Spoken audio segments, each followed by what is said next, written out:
Hi, welcome to another video in this series of videos kind of re-examining conventional physics by using the lectures of Professor Walter Lewin at MIT as a starting point for a conversation about what might really be going on.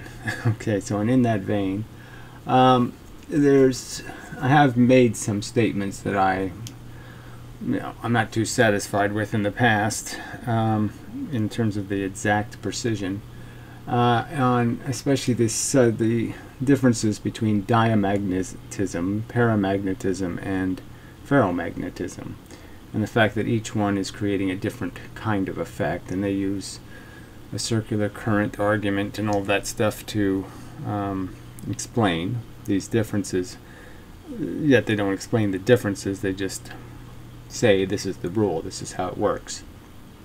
So I just thought I would attempt to illustrate what sort of came to me. As I go to sleep, sometimes I think about physics, I end up dreaming physics, and so it sort of was resolved in my own mind in a dream. So anyway, so diamagnetic just really means, I guess the thing to point out, let's put the drawing page up. That would help, probably, as I intend to draw.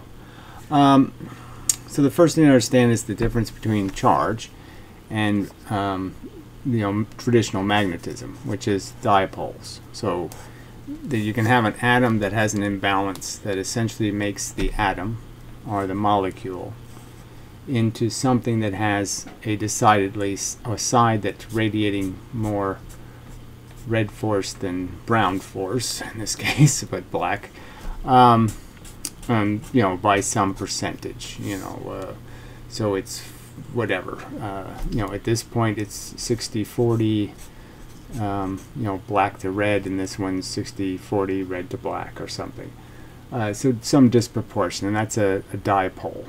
Okay, and so that's a traditional magnet and what we think of magnetism.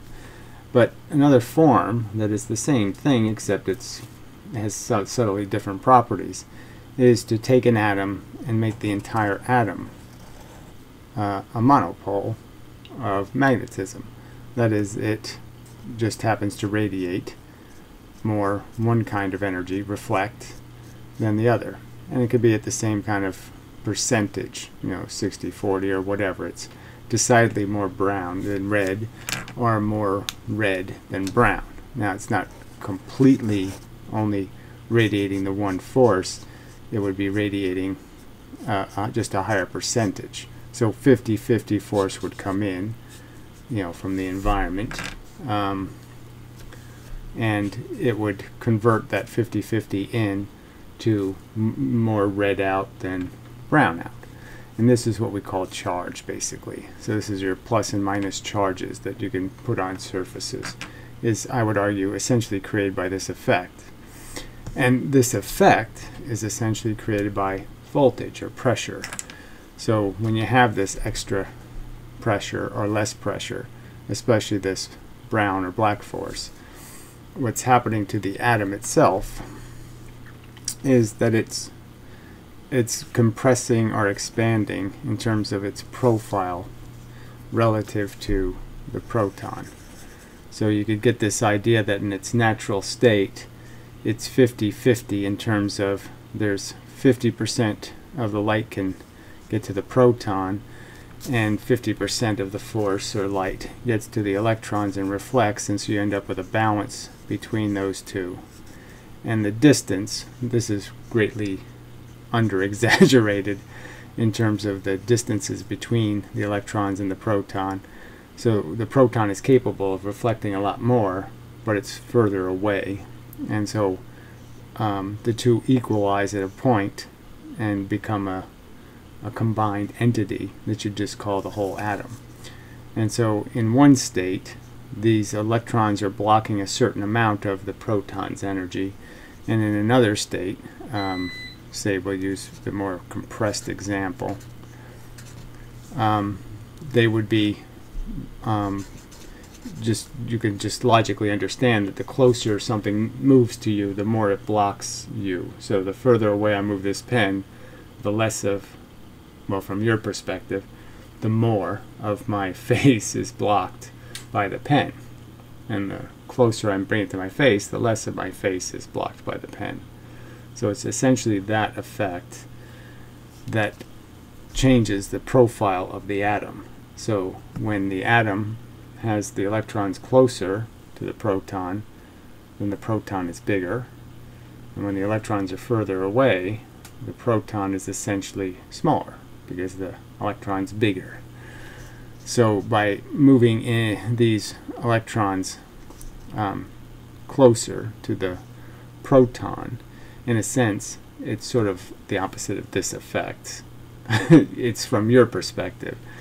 The closer they are, the more of the proton they would block, and therefore the more black energy you would get. So if you can compress them, push them towards the proton, you can essentially make the atom a negative charge.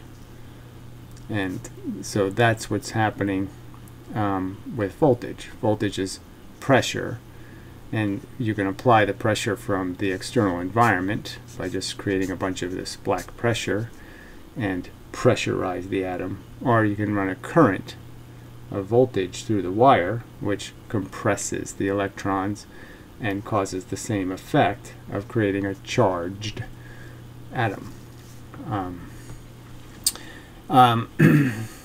Either way, taking away pressure, making them further apart, okay, less fence posts between me and you means there's more me. More fence posts, less me. More fence.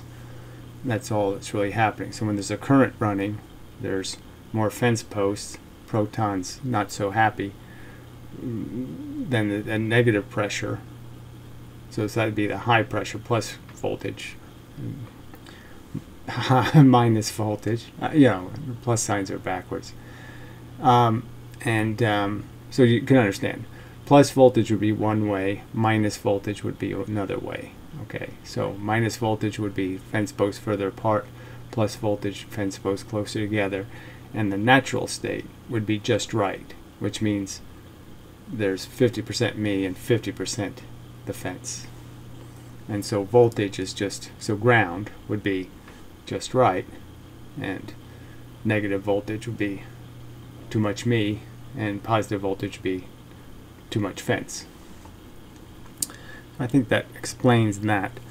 Alright, so the differences is diamagnetic just means that in every substance, every pile of molecules, there's going to be some atoms that have like an ionic hydrogen on them, or an ionic oxygen molecule, or something that is more positive or more negative than the rest of the atom, and it becomes a dipole, and it will orient in a magnetic field like a compass needle. It'll turn in the field, and when all of the little random ionic atoms line up, you get a collective magnetic field in response. So it's a very weak magnetism. There's no amplification, no anything. So it's just a few of the atoms, a small percentage of them that are polarized, okay, black and red elements, and they'll move collectively in a magnetic field and express in the form of a reciprocal magnetism. So it's usually very weak. Paramagnetic, copper and aluminum, the two primary players in these kind of game, they're doing this charge thing. Okay, they're creating charged atoms. You know, the atoms that have this pressure in them, low pressure, high pressure. And so when you confront them with a pole of a magnet facing them, you take a magnet and come in this way, or take in north end or south end of the magnet. I could just do it that way, right? You can come in with the south end, or you can come in with the north end, and disturb the magnet. Sorry about the visuals being out of the screen. So you could disturb a paramagnetic material would be, here's this thing, okay, and you can move the magnet into it. So when you're moving the magnet into it, what you're essentially doing is This is electron force, you're pushing in, and so you're compressing the electrons and essentially making more fence than proton. So you're creating exactly the same force in return. So you've got too much electron pressure coming in, you get more electron pressure back. So it responds with the same, your pressure is greeted with more pressure.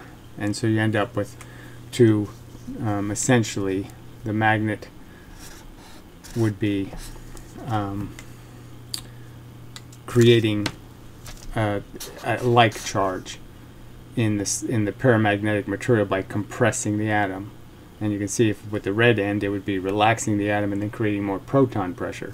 So it's going to get back exactly the opposite. Obviously it's the same, it's going to create the same kind of magnetism that you're coming at it with. And so it's going to create reflections, which is going to be repulsion. So you're going to create a fighting response. And so that's explained sort of like the Ken Wheeler swinging a magnet on a pendulum into a big hunk of copper and the magnet stops. It stops because it's creating in the paramagnetic material the opposite charge, and it's just charge essentially, and that charge is going to stop the magnet. And the magnets do tend to want to turn, which isn't the dipole will tend to want to turn. It doesn't, when it goes in, it starts to deflect. You can see that in the experiment. It doesn't want to stay head first, it wants to turn, because essentially it's responding to the fact that this magnetism isn't polite to it. But the problem is as it turns, the same thing's going to happen. When the red end turns, then it's going to create proton strong force, and it's going to end up reflecting off that. So it doesn't flip like a traditional magnet because it's not decidedly the opposite field. The field keeps responding to exactly what you put in. So what you put in is you get back like twice or whatever. You get back reflected at you, which is felt as a repulsive pressure. And so that's what happens with diamagnetism, is you end up just creating the same magnetic field as your own, and those are always repulsive. So you end up with repulsive. Now with ferromagnets, now you go back to diamagnetic. Ferromagnets are just a lot of polarized atoms in the material. So a lot of the atoms are polarized. A lot of them turn, and in doing so create a collection of complementary magnets. So it's just like stacking a bunch of magnets on top of each other, and so it becomes a powerful magnet, and it'll have exactly the opposite polarity to the one you come in. So you come in with north, it'll respond with south because it'll line up consistent with this field because they're already dipoles, and the dipoles will turn to match the force coming in, and then it's a very attractive force. So ferromagnetism creates attraction, paramagnetic materials create repulsion, and diamagnetic is just like ferromagnetic except extremely weak, like 1,000 times fewer polarized atoms. Okay, that should be enough to clarify. So off to Professor Lewin and continuing where we left off, I believe. It's been a day or two, so I'm a little bit, where were we? Well, we'll see how it goes. Then you define the direction in which you want to march around that circuit. You attach an open surface to that closed loop, and you can determine on that entire surface the integral of B dot dA. Everywhere on that surface, locally you know the dA, locally you know the B, you do the integration and you get your magnetic flux. And then if you know the time change of that magnetic flux, then you know the EMF. If you go around in this conducting circuit. So as stated before, the force is radiating and it's hitting the wire. There's no flux in the wire has no knowledge of what's inside the wire. It can only know what hits it. So taking the area of the interior of the circle is just a way of defining the circumference of the wire, and it's the circumference of the wire that's actually going to be hit by force. And depending on how much wire you put through between that loop of wire, that's what the bag would represent, is more wire, then you'll have more opportunity to hit that wire with the force coming off whatever your field is, your magnetic field that you're collecting. So you're just collecting a magnetic field with the wire. And you measure everywhere the electric field, then the integral of E dot dl, if you go around the loop, will give you the same answer. And that connects the two. The magnetic flux change is connected with the integral of E dot dl when you go around.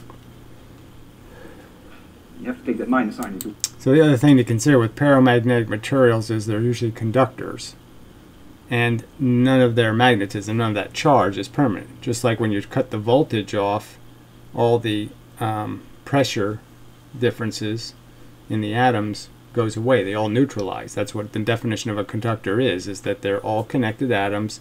Any pressure in one atom is transferred to another one. That's why they conduct changes in pressure, is because they transfer it very readily, and they transfer it all back to neutral once you stop changing pressure. Once you take away the magnet, no more magnetism, no more pressure, no more charge.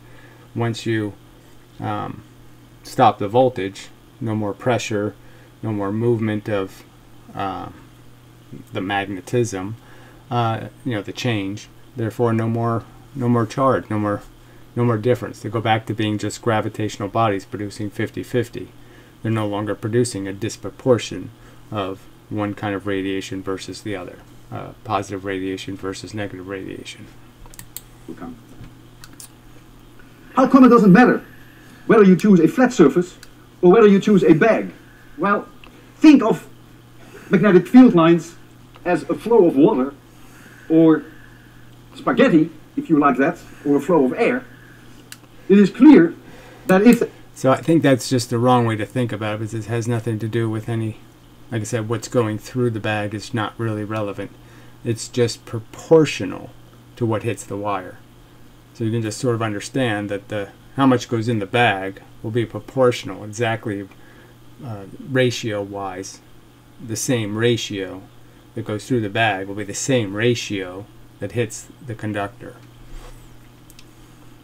There is some kind of a flow of air through this opening, then it does come out somewhere, so it always comes out of this surface. And therefore, you're really free to choose that surface. So you always pick a surface that is the best one for you. Which is sort of an ambiguous statement. Obviously, there'd be circumstances where you have to know what the collective thing over a period of time is, the effect of a wire that's a meter long on a loop, versus knowing just an instantaneous moment of interaction, some moving particle versus current moving through a wire. Now all this looks very complicated, but in practice it really isn't, because your loop is always a conducting wire in your circuit, and the minus sign is never an issue because you always know with Lenz's law in which direction the EMF is. In fact, when I solve these problems, I don't even look at the minus sign. I ignore it completely. I calculate the magnetic. Well, you could argue that we always know that the pressure essentially is going to be high to low. The more urgent, well, they're both urgent in the sense of there's a natural state to the atom, a balanced state, and either imbalance is something it ain't going to like, so to speak.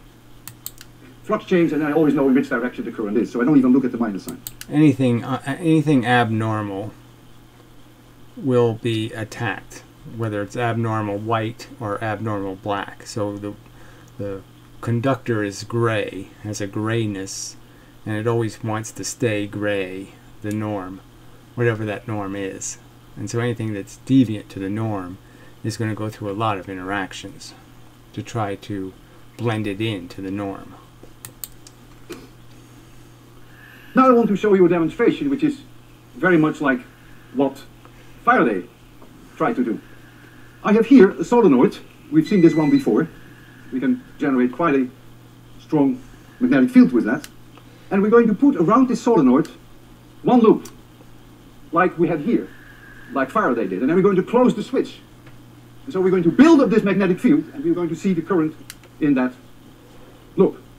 And so if we make a cross section straight through here, then it will look as follows. Then you see here the solenoid. So the magnetic field is really confined to the solenoid. Magnetic field outside the solenoid, as we discussed earlier, is almost zero. So it is not almost zero. It's a real field on the outside. And that's the only field he's going to capture with his wire, is the one on the outside. He's going to capture a very weak current. So there's only a magnetic field right here. Keep that in mind in what follows. And now we're going to put a wire around it. With it. As stated, the stuff on the inside is highly magnified. And the stuff coming out the outside is the natural amount of radiation. So you can just think if it was a light source, the light that's going on the outside never reflects. So all those photons just disappear. So, and the ones on the inside are constantly reflecting, doing a lot of reflecting. So they have it's like 1,000 times more light in the inside than there is the outside. Now that might make you think, okay, well there's nothing on the outside because the inside's 1,000 times stronger. Now, there's still light on the outside. The ammeter in there. If the magnetic field comes out of the board and is growing, is increasing, the current will flow in this direction. Lenz's law. If it is decreasing, the current will go in the opposite direction. Now keep in mind that the magnetic flux through this surface, that is my surface which I attach to this closed loop, that magnetic flux remains the same whether I make the loop this big or whether I make the loop very crooked, like so, because the magnetic flux is only confined to the inner portion of the solenoid, and that's not changing. Well, it wouldn't be changing on the outside either, so that's sort of irrelevant. You know, the point is you're taking one slice, the stuff coming right for you, so to speak. And so no matter how big you make your circle, you're still going to get hit with a certain amount of radiation from a coil that's long enough. So it really depends on, again, this is another thing where there has to be an assumption. The assumption is your wire is somewhere near the middle of the coil, not near the, if it go near the end, you're not going to get nearly as much. You're not going to be able to capture as much. But again, he's only going to be able to capture the length of that wire, I mean the circumference of the wire around the circle. There's only so much force coming out on that plane, and he'll capture what force there is with that wire. But it's not coming from the inside. He's capturing radiation that's coming out of the outside. And so when I change the shape of this outer loop, you will not see any change in the current. I hope that doesn't confuse you. I'm going to purposely change the size of the loop. So again, as I explained before, the reason why you only see the current, you only see the pressure moving when you turn the power on, the wire feels the change, and then nothing changes after that. Well, that's because the wire can't repressurize. Once you've pushed everything to the outside, push things into positions, they can't unpush. They don't have any source to get unpressurized. So those atoms stay pressurized until you remove the field and allow them to go back to their normal state. So you've turned them into fence atoms. The fence is closer to the proton. You've compressed the fence into the protons, and it's stuck there. And so until you relax the field, there can't be anything transferred. The pressure can't move somewhere because it can't transfer with something that's unpressurized. You can't make any changes because they're all stuck being pressurized. They can't move. And so when you relax the field, then the fences move back out, and now you can move the fences in again.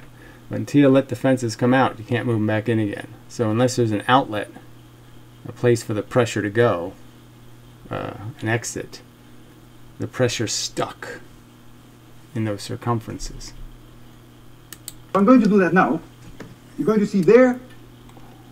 a very sensitive ammeter.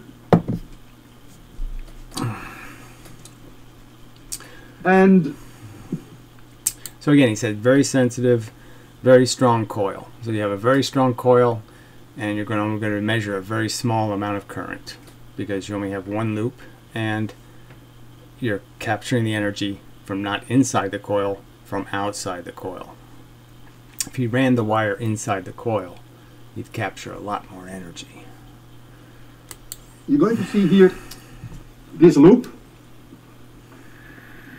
the big wire, and I'm going to just put it over this solenoid.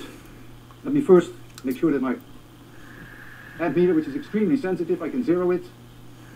It's sign sensitive. If the current goes in one direction, you will see the needle go in one direction. If the current goes in the other direction, you will see the change. So in this case, it's not really current going in a direction. The difference is just going to be fences close, fences out. So either you're going to be pushing the fences out, or you're going to be pushing the fences in. And so now I put this loop around here. Crazy shaped, this loop. So it's around this solenoid once. So the magnetic field is inside the solenoid. And so think of a surface which is... So again, there's a field inside the solenoid, but there's also one coming out of the outside. And at least he has kept pointing out, well, it's not zero. So he keeps pointing out, it's not zero. And that's the important fact here. It's not zero, and that's the field he's collecting with this wire. A piece of that field. Attached to this crazy loop. And now I'm going to turn the current on, and only while the current is changing will there be a changing magnetic flux. Only during that portion will you see a current flow. 3, 2, 1, 0.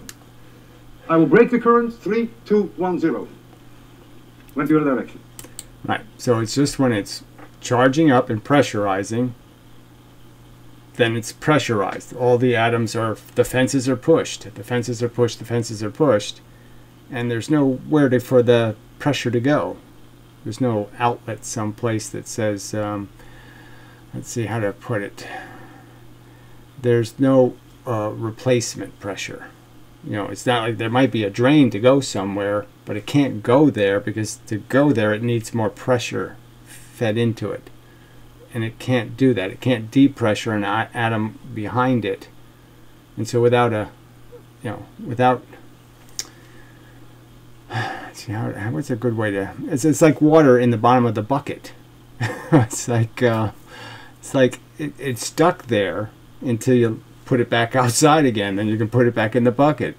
But it's stuck in the bucket until you let it out of the bucket.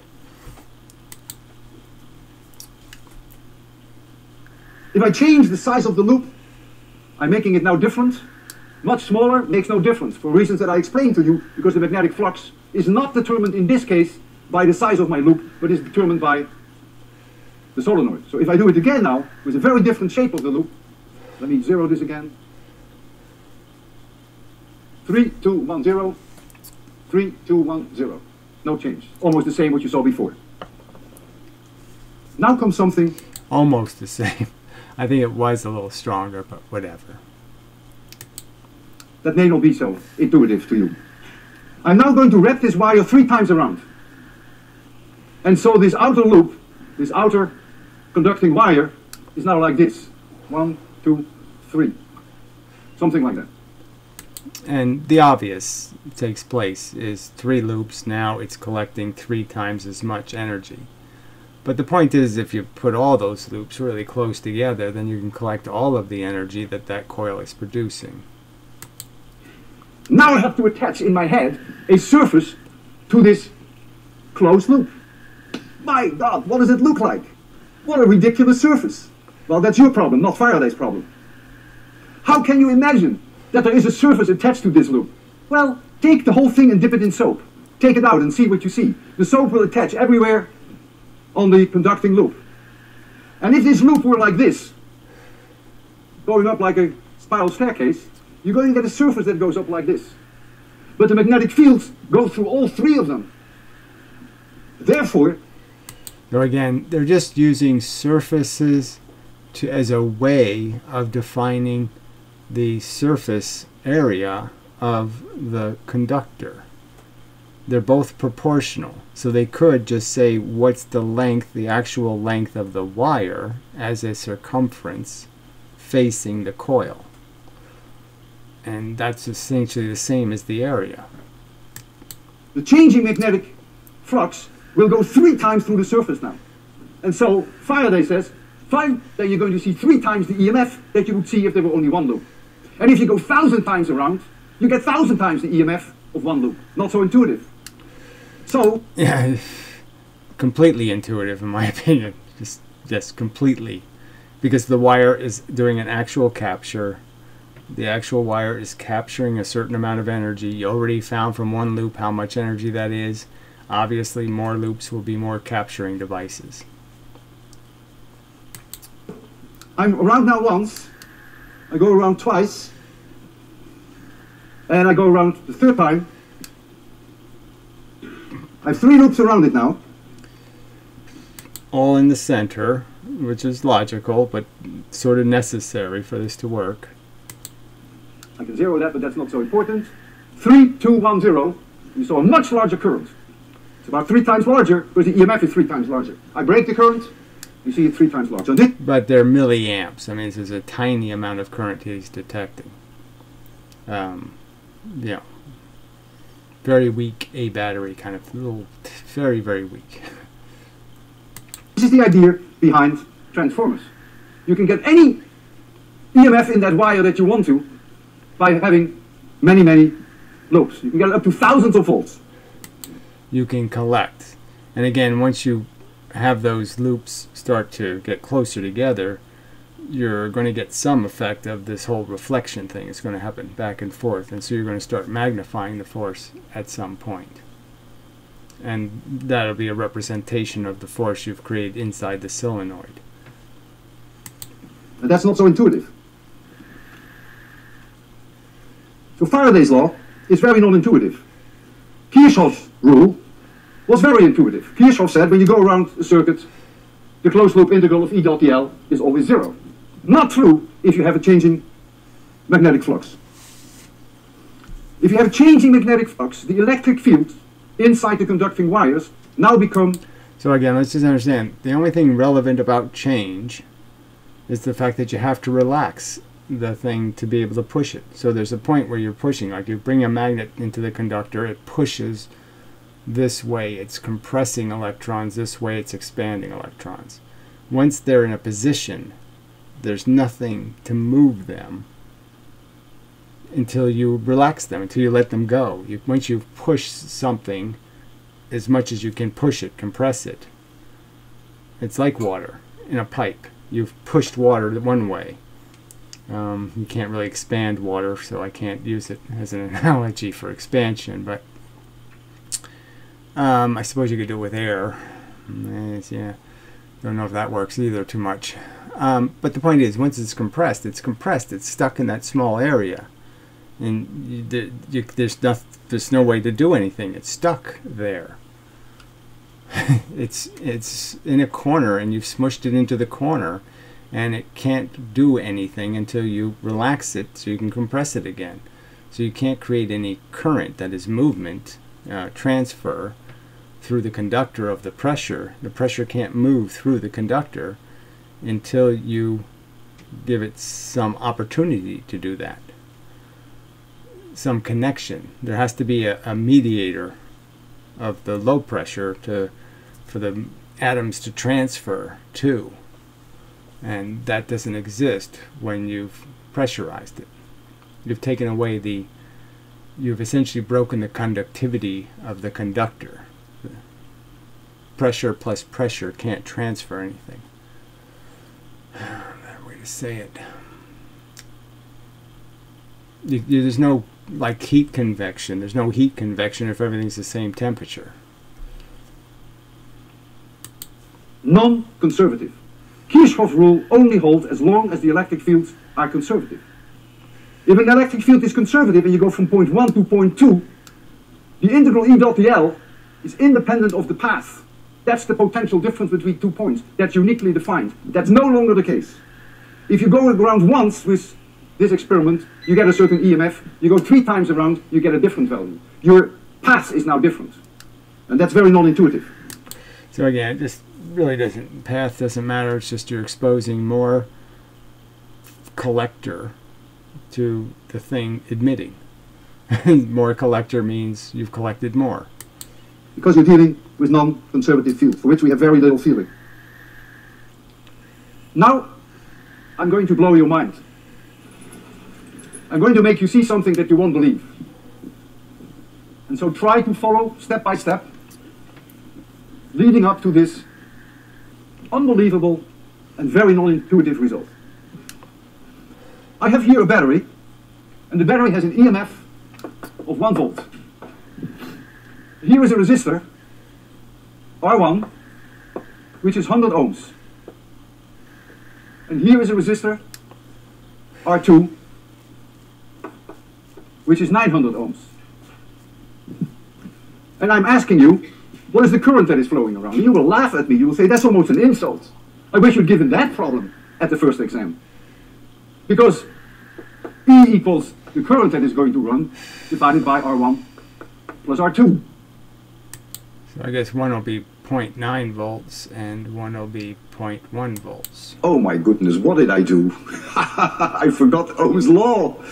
E equals IR, remember, not I over R. So R1 plus R2 should go upstairs.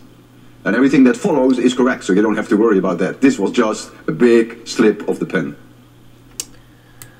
Yeah, it's a lot of stuff to keep track of. It's difficult to say everything correctly. And so the current I is 10 to the minus 3 amperes. 1 milliampere. Big deal. Easy. Current is going to flow like this. Fine. Let's call this point D. We call this point A. And I ask you, what is the potential difference between D and A? You will be equally insulted.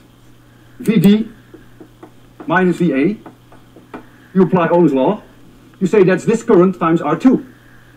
Absolutely. I times R2. So that is plus 0.9 volts. Now I say to you, well, suppose you had gone this way, then you would have said, well, I find the same thing, of course. Kirchhoff's rule. So indeed, if you go VD minus VA, and you go this way, then notice this battery, this point is 1 volt above this point. But you have in the resistor here, you have a voltage drop, according to Ohm's law. And the current times 100 ohm gives you a 1/10 voltage drop here. So VD minus VA is the 1 volt from the battery, minus I times R1, and that is plus 0.9 volts. What a waste of time that we did it twice and we found the same result. So I connect here a voltmeter. The voltmeter is connected to point D and to point A. And okay, as I recall this, he's going to put a voltmeter on the other side eventually, and he's going to get different voltages from this circuit somehow. But I don't remember exactly why that would be. I ask you, what are you going to see? The answer is plus 0.9 volts. And you will, provided that the plus side of the voltmeter is connected here and the minus side of the voltmeter there. Voltmeters are polarity sensitive. This is fine. Kirchhoff rule works. The closed loop integral from E dot dl going from D back to D is 0. So far, so good. Now, hold on to your chairs. I'm going to take the battery out. Who needs the battery? I'm going to replace the battery by a solenoid, which you see right here. And this. All right, so this really is probably a good illustration of just really messing something up, because obviously the battery creates the voltage in a very localized point, right at one end of a wire and the other end of the wire, the voltage difference. The coil is going to create the voltage as pressure over the whole wire. So at every location the pressure is going to be different because it's getting created by the overall pressure. So it adds up to a certain amount of pressure if you take it as collected in a wire. Now if you put resistors in the way, and you're also dealing with the fact that the pressure isn't going to pay any attention in a sense to those resistors, it's still going to create a certain, there's a certain amount of wire between the resistor and your voltmeter. And that's all that's really going to be measured. All you're really going to measure is the distance of the wire between your voltmeter and whatever impediment you placed versus the other pressure. There's not going to be any current. Solenoid, when I switch it on, is creating... There's just going to be a voltage difference. But nothing's moving. increasing magnetic field, only here. And let's assume that that increasing magnetic field is coming out of the board, and that it is increasing. Lenz's law will immediately tell you in what direction the current is. If this magnetic field is increasing towards you, the current will be in this direction. Alright, so again, this is where I just argued their understanding of how this wire is collecting pressure is completely broken. It's not collecting it in a circular way. It didn't start at one point and finish at another. All that's really going to matter is from the top of the R1 to the bottom of R2 is going to be the loop. And then there's going to be another loop at the bottom of R2 that goes to the bottom of R1. And those two loops are going to collect a certain amount of pressure. And that's all you can measure is the difference between those two loops, which probably is going to be some idiotic number, because it's not a battery. The magnetic flux change, the phi dt, at a particular moment in time, happens to be 1 volt. That's an amazing coincidence, isn't it? E induced at the moment in time is 1 volt. So, how much voltage you collect in one loop is kind of, just depends on how much energy you're putting in. So it works out depending on what he's using as a coil and the length, I suppose. Well, the length doesn't matter too much. It's the proportion of wire on the two sides of that resistor that are going to screw this up. Now, and the other voltmeter's reading the whole loop. It's connected both loops with no resistor. So it's taking R2 out of the equation, and it's just going to measure the voltage difference between the two loops without the R2. I ask you, what is the current? Well, you'll be surprised that I even have the courage to ask you that, because Ohm's law holds. The induced EMF is 1 volt, and R1 plus R2 is still 1000 ohms, so 10 to the minus 3 amperes. I really make a nuisance of myself, and I say, what is VB minus VA? And you get annoyed at me, and you say, look, the current I through R2, Ohm's law, V equals IR plus 0.9 volts. And then I say, but now suppose we go the other side, and we want to know now what VB minus VA is. And now, it's not so simple, because there's no battery. And so now, when I go from D to A, I don't have this 1. And therefore, I now find minus 0.1 volts. I find a totally different answer. I attach a voltmeter here. That voltmeter will show me plus 0.9 volts. Now I attach a voltmeter here. The same one. I flip it over. It's connected between point B and point A. So again, we don't know what these point D and A's are relative to the distance between these resistors. So without knowledge about how much actual wire there is between the resistors, this is, But the real point is that the pressure is being created in the wire, and the wire is not moving that pressure once it peaks. So you're only creating pressure, and you have a little bit of transfer as you're creating the pressure, but then it all stops. Once you've completely pressurized the system, then there can't be any transfers. Once all the atoms are pressurized, there's no more migration of pressure. It will read minus 0.1 volts. This voltmeter, which is connected between D and A, reads plus 0.9. This voltmeter, which is connected to D and A, reads minus 0.1. Alright, and so the minus is implying that it's moving from high pressure to low pressure, I mean, low pressure to high pressure. I mean, that there's a lower pressure, that some atom has the fence way out. I don't think it does. So I don't think this is grounded. The two values are different. There's just the 1 volt. And so that's all there is. The 0.1 volt negative, add that to the 9 volts positive, and you get 10 volts. So it's there's a relative difference, but that minus sign is sort of deceptive, because it implies minus to ground, and it's probably not minus to ground. And I placed on the web a lecture supplement which goes through the derivation step by step, which will convince you that indeed this is what is happening. Why we can't digest this so easily is we don't know how to handle non-conservative fields. If you have a non-conservative field, then if you go from A to D... Well, I suppose I would argue it's clearly conservative. You start with 1 volt, you're going to end up with 1 volt. So in that sense, it's conservative. Of E dot L, or from D to A for that matter, it doesn't matter. The answer depends on the path. It's no longer independent of the path. And so...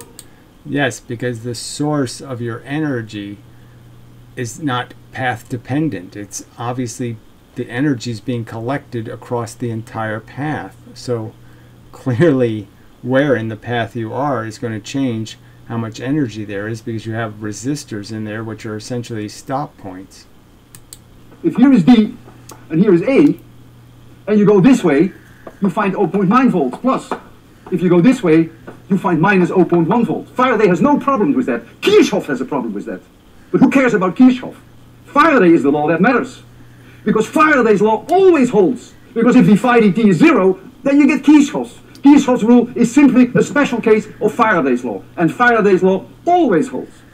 So Kirchhoff is for the birds, and Faraday is not. Suppose you go from D to A and back to D.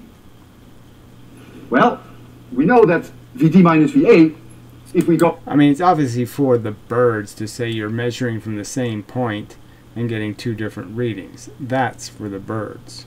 So if we go this way, through R2, we know that Vd minus Va is plus 0.9 volts. Now we are at A. I mean, obviously the probes that he's going to put for these 2 meters are not on the same locations. Okay, I mean, clearly they're connected to the same wire at different places. And so you're just measuring the voltage difference in the wire. You're not measuring, it's not, because there's not a battery, there's no linear proportional to the battery strength change in the voltage. The voltage change is being created by a radiating source in the center. It's just not the same. You can't expect the conductor to have an even voltage or a voltage proportional to it's you know, these are short enough wires that their internal resistance wouldn't play a huge role, but you shouldn't have the expectation that the wire would have the same voltage at all locations, because clearly the location closest to the coil is going to have more voltage than a location further away. And we go through the left side back to D. So we now have Va minus Vd. That of course is now plus 0.1 volts, because remember, if Vd minus Va is minus 0.1, then Va minus Vd is plus. And so we add them up, and we find that Vd minus Vd is plus 1 volt. Kirchhoff said has to be 0, because I'm back at the same potential where I was before. Faraday says, I'm sorry, you can't do that. That 1 volt is exactly that EMF of 1 volt. That is the closed loop integral of E dot dl around that loop. It's no... So he's now got a positive 1 volt, so I'm just saying, so he's obviously now figured out that yes, the 1 volt is just relative, you know, but it's really 1 volt is the total. The minus 1 volt is a plus 1 is relative to the plus 9, 10, 1 volt added together. 0. And therefore, whenever you define potential difference, if you do that in... Obviously, potential difference wouldn't mean anything. If you had +8 and +9, then you'd only have a difference of +1. So obviously, the minus sign was appropriate in the sense that the -1 is going to be relative to the +9, and that as a difference is 1 volt. Just, you know, signs are just such a mess. The way of the integral of E dot dl, keep in mind that with non-conservative fields, it depends on the path, and that is very non-intuitive. And I'm going to demonstrate this now to you. I have a circuit which is exactly what you have here. I have 900. It depends on the amount of exposure to the coil. If you're going to use a coil as a battery. Ohms. In a conducting copper wire here, and I have 100 ohms here, and here is the... So we're not given a very good you know, image of what he has here. So he has 2 resistors, a line, and then he has these, the meters are obviously connected at a point that's on the same conductor, but at different locations on the same conductor. Solenoid. We can switch the current on in the solenoid with a blast of magnetic field coming up, and the system is going to react by driving the current in the direction that you see there. And I'd like to be even a little bit more quantitative so that you get a little bit more for your money. The magnetic field takes a little bit of time to reach the maximum value. In this course, we will be able to calculate the time that it takes for the magnetic field to build up. Takes a while for the coil, okay, to allow the current to move through it, because it's paramagneticing, you know, as it's being pressurized, and so it's the coil where the current hasn't reached yet is essentially creating a pressure that's opposing the movement of the current, in a sense, the pressure. So it has to keep pushing that along also. So it takes a little time for the current to move through the coil, because it has to keep telling the paramagnetic conductor that isn't got electricity in it yet, that hasn't been pressurized yet, it has to keep pushing that paramagnetism out of the conductor. We didn't get to that charge. That yet, so forget that part. It's not so important. I just want you to appreciate the fact that the magnetic field... It's a kind of resistance, you could think of it as, because as it's pressurizing, the pressure's moving up the coil. Let's say it's a coil going up this way, and it's the conductor is paramagnetic, so it's reacting, and as it's reacting, it's pressurizing, and it's reducing the potential difference between this wire and the next wire. So the exchanges are more difficult, because now you're, instead of doing an 8 to a 2, you know, you're doing an 8 to a 7, and so that's could be thought of as a kind of resistance, because now you're back to doing dollar bill exchanges, you know. So instead of exchanging $10,000 bills, you're only doing dollar bills, so you're doing more exchanges, so the resistance of the wire is essentially going up, and you're probably generating some heat. As a function of time, will come up like this, and will then reach a maximum. It's no longer changing, it's constant, it's a maximum value. It's very high, it's 700-800 Gauss or so for this unit. So it takes a little bit of time for it to get up to where the current's moving freely. We're not interested in the magnetic field, we're interested in the change of the magnetic field. So the change of the magnetic field, dB/dt, is going to be something like this. That's the derivative of this curve.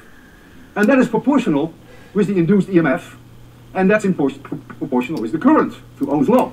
So I would argue the magnetic field doesn't start off strong, so that appears to be wrong to me.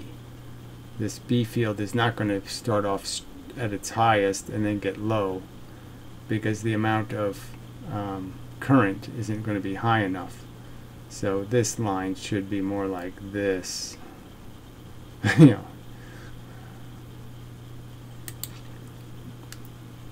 So if we now plot the voltage as a function of, let me do that here, the voltage as a function of time, then that voltmeter on the right side, I call that V2, will do this. This is V2, which is I times R2. At the maximum value, if those values were correct, it would be 0.9 volts. And V1 will go like this. V1 equals minus I times R1. That gives me the minus 0.1 volt. So the question now is, what is the largest value of the BDT that we can expect? We also have to know the surface area of the solenoid, so we can convert it to a flux change. Well, the change in magnetic field is roughly at the fastest here is about 100 Gauss in 1 millisecond. Very roughly. So that would mean a field change the BDT, that's the maximum value possible only in the beginning, of about 10 Tesla per second. And the surface area, which is that inner circle there through which the flux is changing, the fact that my surface has to be attached to that loop doesn't change the magnetic flux. The magnetic flux is only determined, of course, by that inner portion. And so if the inner portion has an area... So again, the inner portion has nothing to do with this. It's the outside of the coil that he's collecting, the energy coming from the outside of the coil. Of, say, 10 square centimeters, which is 10 to the minus 2 square meters, then the phi dt will be approximately 10 times 10 to the minus 2, so that's about 0.1. And that's volts. That's EMF. I don't care about the direction because I know Lenz's law. So you're going to see an experiment which is almost identical to what I have there, except all values are down by a factor of 10. But that's all. And you're going to see that demonstration there. And a few years ago, when I first did this experiment in 26100, there were several of my colleagues, professors of both the physics department and the E department, in my audience. And some did not believe what they saw. In fact, it was so bad that after my lecture, they came to me and some accused me for having cheated on the demonstration. Worry sign. Yeah, well, it's sort of a legitimate argument just because this is a setup in a sense. You've taken a traditional notion of energy being created at a location, a battery or a capacitor, and now you've said, okay, let's spread the energy across the entire conductor, okay, and say it's the same experiment, when it obviously isn't. And then you've put your probes for your voltage in 2 different locations, and it's just a fact that you're now measuring a voltage difference on a single conductor. The coil is essentially turning the wire into a polarized conductor. It's got a plus end and a minus end. There's a pressurized end and a lower pressure end. This tells you something about them. Imagine professors in physics and professors in electrical engineering department who did not believe what they were seeing. That tells you how... Yeah, again, so it's not the believing what they're seeing. They're not really seeing anything, right? So I'm just saying that obviously we're not seeing where your probes are. We're not seeing exactly how this coil is associated to the conductor. And the obvious conclusion was, let's take away the resistors and let's just have a coil, let's just have a piece of wire. Take an arced piece of wire and see what your voltage differences are, depending on how much of the wire, where you decide to cut the wire. You know, I would argue that obviously if I cut it here in a small piece and I cut it here as a big piece, I'm going to get a bigger voltage difference across the big piece than I will the small piece. Non-intuitive this is. The simple fact that we had one voltmeter connected to point D and A and another voltmeter connected to the same point, they were unwilling to accept that the 2 voltmeters read a totally different value. They were not used to non-conservative fields. Their brains couldn't handle it.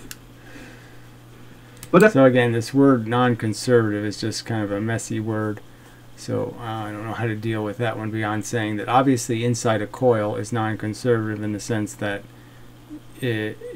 over time you're not going to get 2 equities. The light free to go is going to be measured at a different intensity than the light reflecting. Obviously trapped light, trapped energy is non-conservative to free.